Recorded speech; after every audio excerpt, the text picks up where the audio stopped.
ମୋ ନାଁ ରଞ୍ଜନତା ପଣ୍ଡା, ଆମ ଘର ଇନ୍ଦୁପଟା ମଣିଆ ବ୍ଲକରୁ ନେତ୍ରୀ ହିସାବରେ ମୁଁ କାମ କରୁଛି। ବିଜୁ ଜନତା ଦଳ ହେଉଛି ତଣ୍ଟିକଟା ଦଳ, ବେଇମାନି ଦଳ, ବେଇମାନି ଦଳ। ସେ ନେତାମାନେ ହେଉଛନ୍ତି ବେଇମାନି କାମ କରିକି ଆଜି ସବୁଠି ହାରିକି ବସିଲେ। ସେଥିପାଇଁ ମୋତେ ବି ମୁଁ 20-25 ବର୍ଷ କାମ କରିକି ବିଜେଡ଼ିରେ ମୋତେ ବି କେଉଁଠି ସ୍ଥାନ ରହିଲାନି। ମୋ ବିରୋଧରେ ବି ଲାଗିଲେ, ମୋତେ ସବୁଥିରେ ବାହାର କଲେ। ସେଥିପାଇଁ ମୁଁ ଘୃଣା କରୁଛି ବିଜେଡ଼ି ଦଳକୁ। ଆପଣଙ୍କ ତଣ୍ଟି କିଏ କାଟିଲା? ରମେଶ ବେହେରା ଗୋଟେ ବେଇମାନ। ସେ କ'ଣ ଅଛନ୍ତି? ସେ ବିଧାୟକ ଅଛନ୍ତି, ଦଶପଲ୍ଲା ନିର୍ବାଚନ ମଣ୍ଡଳୀର ବିଧାୟକ ଜଣେ। କିନ୍ତୁ ଧିକ୍ ହେ ବିଧାୟକ, ଧିକ୍। ପରବୁଝା କୁକୁର ଗୋଟେ,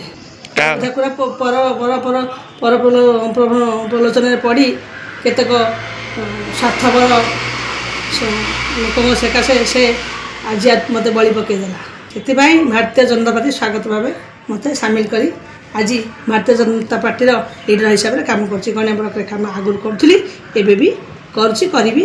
ଲୋକଙ୍କ ପାଖରେ ମୁଁ ପ୍ରତି ମୁହୂର୍ତ୍ତରେ ରହିବି। ଆପଣ ଦେଖୁନାହାନ୍ତି, ପୁରୁଖା ନେତା ଥାଉ ଆଜି ଯିଏ ବସିଯାଇଛି, ସେମାନେ ରାଜ୍ୟସଭା ଯାଇକି ସିଟ୍ରେ ଯାଇକି ବସିଛନ୍ତି। ସେମିତି ବିଜେଡ଼ି ଦଳର ପ୍ରାର୍ଥୀ ଘୋଷଣା ସେମାନେ ସେମିତି କରିବେ। ପୁରୁଣା ପ୍ରାର୍ଥୀମାନେ ସବୁ ଗେଣ୍ଡୁ ବଢ଼ିବେ, ନୂଆ ପ୍ରାର୍ଥୀ ସବୁ ଆସନରେ ବସିବେ। ଧିକ୍ ହେଇ ବିଜେଡ଼ି ଧିକ୍।